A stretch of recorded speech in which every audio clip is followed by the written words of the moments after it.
그래서 아브람, 그러니까 원래는 아브람이라는 사람으로 나중에 아브라함으로 바꿔라는 하나님의 이제 말씀 이름 바꿨는데 우리가 드디어 아는 유대인들의 조상, 이스라엘의 조상인 아브라함의 하나님이 통해서 아브람이 그 떠나요. 자기가 잘 살고 있는 이 그러니까 이 지역에서 떠나서 여기서 이제 나와서 아브라함이라고 하는 사람이 하나님께서 부르셔서 12장 1절부터 3절까지를 이한이 엄마가 좀 읽어주시겠어요?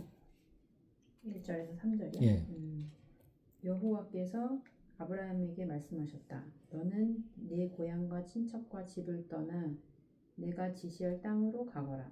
내가 너를 큰 민족의 조상이 되게 하고 너를 축복하여 내 이름을 크게 떨치게 하겠다. 너는 다른 사람에게 복을 끼치는 자가 될 것이다.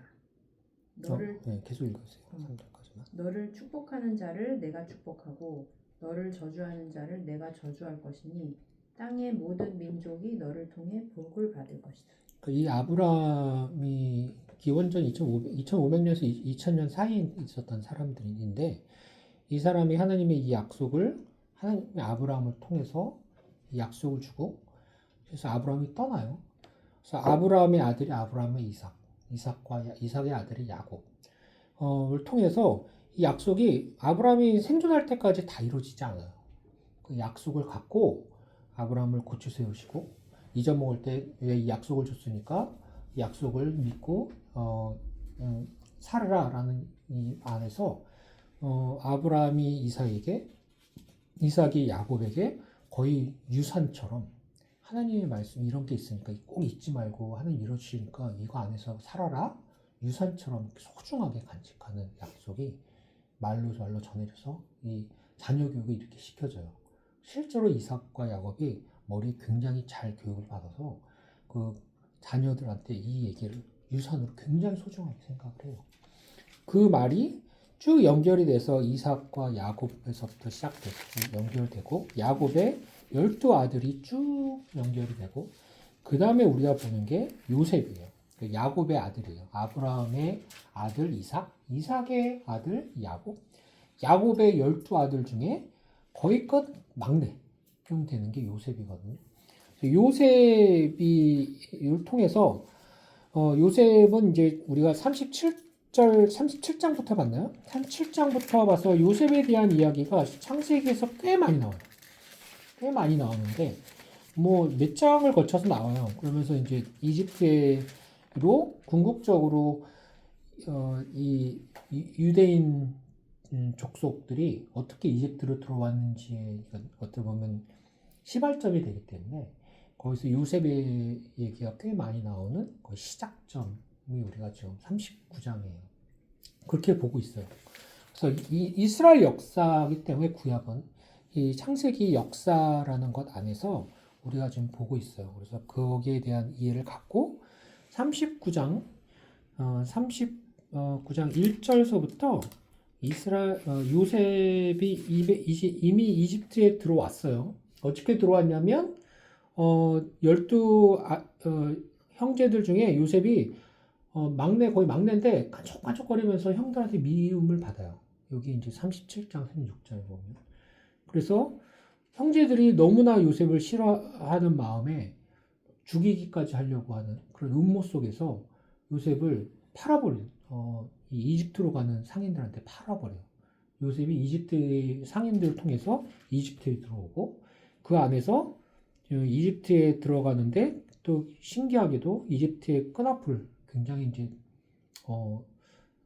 왕의 밑에 있는 사람 밑으로 이제 들어오게 되는 그 역사의 한 중심이에요. 39장 1절서부터 4절까지 자기가 한번 읽어줄래요? 이스마엘 사람들이 요셉을 이집트로 데려가자 바로의 신하이며 경호대장인 이집트 사람 보디발이 그를 샀다. 여호와께서 요셉과 함께 하심으로 그는 자기 주인의 집에 살면서 모든 일을 성공적으로 수행해 나갔다. 그 주인은 여호와께서 요셉과 함께 하셔서 그가 하는 일마다 다 잘되게 하는 것을 보고 그를 기특하게 여기고 신임하여 자기 신복으로 삼고 가정의 모든 일과 자기 소유를 다 그에게 맡겼다. 그러니까 누구 밑으로 노예로 들어가 누구 밑으로 들어가냐면 바로는 이제 그 당시 이집트 왕이니까요. 바로의 신하이며 경호대장이라고 하는 보디발 사람이 노예로 요셉을 샀는데, 중요한 이제 요셉의 이집트에서의 요셉의 행적에서 가장 중요한 단어가 2장에서 나오는 이 구절이에요. 여호와께서 요셉과 함께 하심으로. The Lord was with Joseph. 여호와께서 요셉과 함께 하셨다라고. 예수님이 이 땅에 오셨을 때 마태복음에 보면 임마누엘이라고 해서 God is with us. 그러니까 예수님이 이 땅에 태어나셨을 때도 마태복음에서 그렇게 얘기해요. 임마누엘이고 하나님이 우리와 함께 있다라는 이름으로 임마누엘이라는 얘기가 나오거든요. 여호와께서 하나님이 요셉을 버리지 않고 함께 하심으로 라고 해서 그는 자기 주인의 집에 살면서 모든 일을 성공적으로 수행해 나갔다. 그래서 보면 그 주인은 여기 보면 경호대장인 보디발이에요. 여호와께서 요셉과 함께 하셔서 그가 하는 일만 잘 되는 것을 보고, 그러니까 이 보디발도 이 성경의 하나님, 아브라함과 이삭과 야곱의 하나님이 요셉이 믿었던 이 하나님을 알아요. 그죠?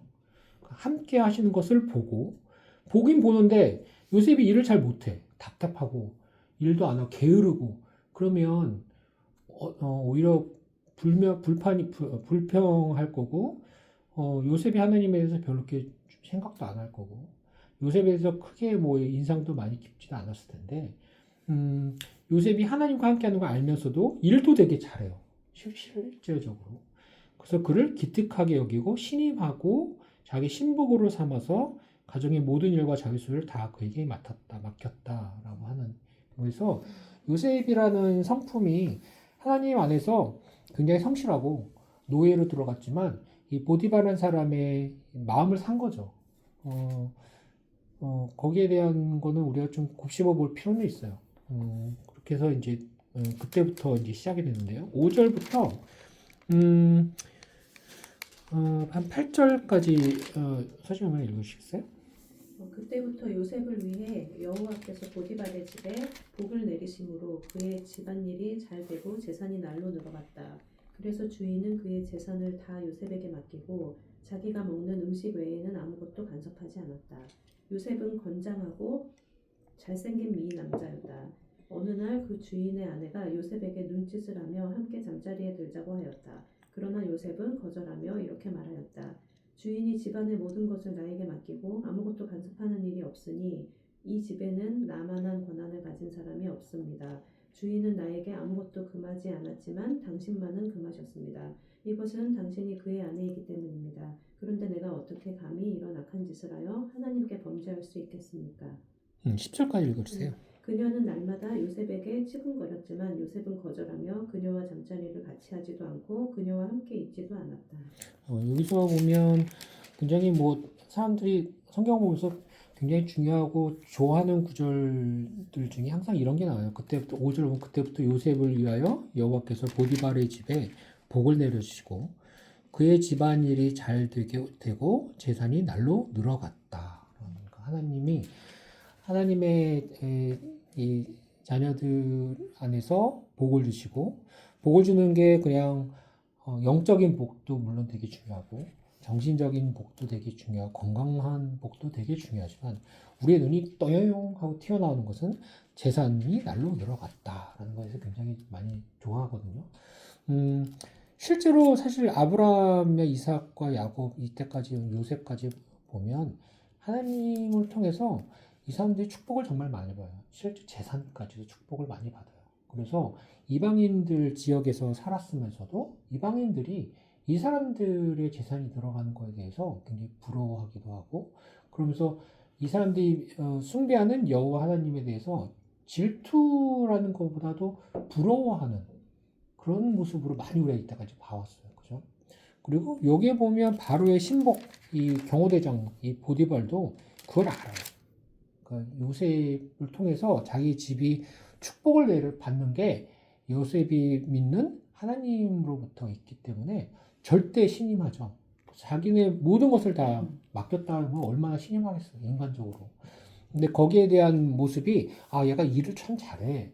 그걸 넘어서 얘가 믿고자 하는 여호와 하나님이라는 이 하나님으로부터 축복을 받아서 우리 집이 이렇게 커져, 잘 돼. 거기에 대한 절대 신임이 이제 있게 되는 과정이고요.